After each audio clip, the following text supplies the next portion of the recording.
Hello po sa lahat po ng followers, viewers po, mga idol po sa YouTube channel po ng Obet Antique Collection.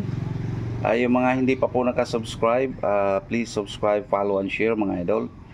At sana po at makatulong po kayo sa ating munting channel mga idol. At meron na naman po tayong sorpresa sa araw na ito. Kaya samahan nyo po itong inyong may lingkod. Kaya nakita nyo po itong nandito sa inyong harapan mga idol. Ito yung mga seashell po mga idol. Kung tawagin po ito ay tiger kauri mga idol. Ayan po oh. Common na common lang po ito mga idol. At marami po ito sa dalampasigan natin mga idol. Ayan oh. Yung mga tao ngayon at napakamalikhain mga idol at mayroon po nga mga gumagawa nito ngayon mga sa kapanahunan ngayon mga idol. Kaya surpresa po natin ito sa inyo ngayon mga idol. Yung mga ganito pala ay pwede palang gawing jewelry box mga idol. Katulad nito mga idol oh. Panoorin nyo ito mga idol. Ito po oh, tingnan nyo po. Ayan oh. Oh. Tiger kauri po ito, na katulad po yan sa mga ganyan mga idol. At yung mga ganito hindi po nabibili mga idol at common na common lang po ito. Pero kapag nagawan pala ng paraan na mga malikhain na mga kamay mga idol, katulad nito ay nabibili na mga idol oh. Ayan po. Lumang-luma na ito mga idol at pag-ari nga raw po ito sa mga ninuno pa natin mga idol, yung mga matatanda pa. Oh, kumbaga sa antik na mga idol. Biro niya no. Dati raw napakakintab nito. At ngayon tingnan niyo yung oxidized na yung kulay niya mga idol. Kaya silipin natin kung ano po yung mga nilalaman po dito sa jewelry box na ito na tiger kauri mga idol, seashell. Ayun po. Buksan natin mga idol ha. Ayan, ito po yung bumungad na naman po sa harapan natin ngayon sa araw na ito. Ito po yung mga nilalaman mga idol oh. Ayan oh, silipin natin. Ayan po oh. Mayroong mga lumang ano po rito, mga katulad nito mga idol, lumang hikaw ito mga idol oh. Sa 14 karat gold po ito.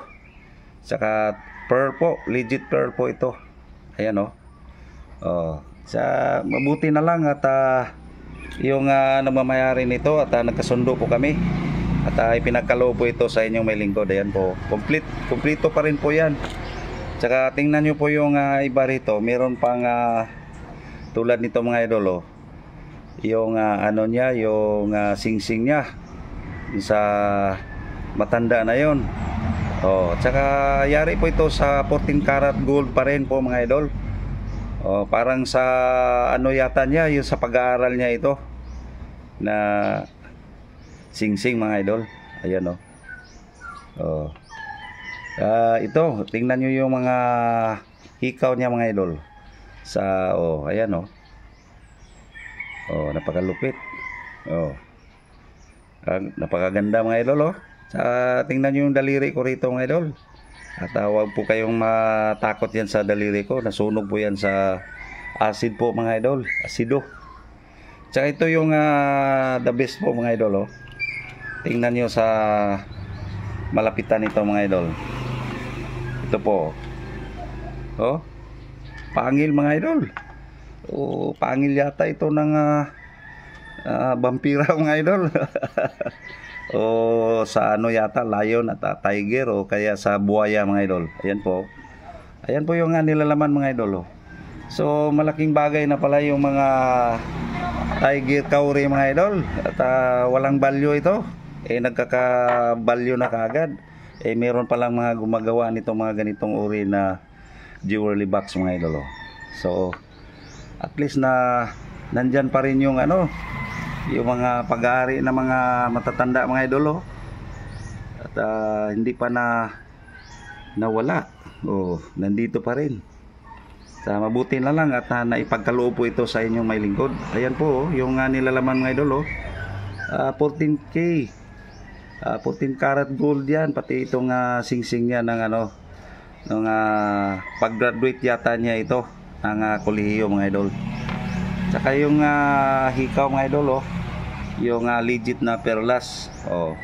So sana lahat ng mga followers, viewers, nasiyahan din po kayo nitong ating ibinabahagi sa inyong harapan ngayon. Sana don't forget to subscribe Obit Antique Collection sa YouTube channel po natin. So hanggang dito na lang mga idol. Thank you for watching.